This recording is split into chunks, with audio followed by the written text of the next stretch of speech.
Well, hello, Facebook. So we're here today to chat a little bit about women's health. So I've got Dr. Kristin Heyrman with me. Kristin is recently returning from Florida, taking some Con Ed training down there. And we want to kind of let you guys know what we're up to as far as women's health now and then going forward. But first, we're going to back up a little bit and just sort of let Kristin give some background about her interests. So Kristin, women's health, something you want to be covering for the community, sort of what draws you to that? So women's health, specifically pelvic health, is often something that is not well talked about in the medical community and sometimes really embarrassing for women to bring up. And it is a wide range of issues that can be minor annoyances to something that's really debilitating to people's well-being. And so I really want to give women the tools that they need to take control of these issues and have a better, more comfortable life.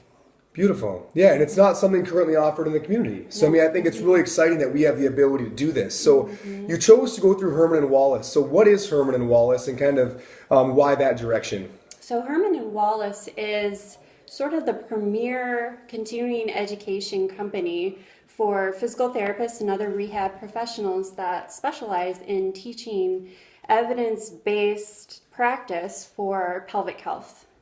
Okay, beautiful. Yeah. And so they have a series of courses and they're all targeted towards women's health? Yes. Yep. All right, awesome.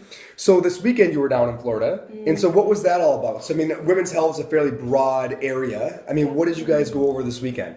So we basically talked about conditions, bladder conditions such as incontinence, specifically stress incontinence, where when you sneeze, cough, bend, exercise, some urinary leakage occurs. Also urge incontinence, when you just have to go to the bathroom so bad and a little incontinence, a little urine leaks out. We talked about pelvic organ prolapse and also a variety of pelvic pain issues. Okay.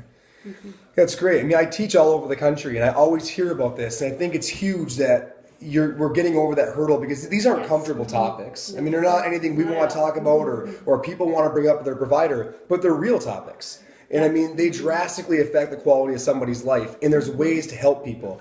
Did they at the course put forth any evidence suggesting that conservative care indeed can treat this stuff? Absolutely. There is a lot of really good evidence for incontinence, pain, prolapse issues, that physical therapy and just conservative management can be very, very effective. Beautiful.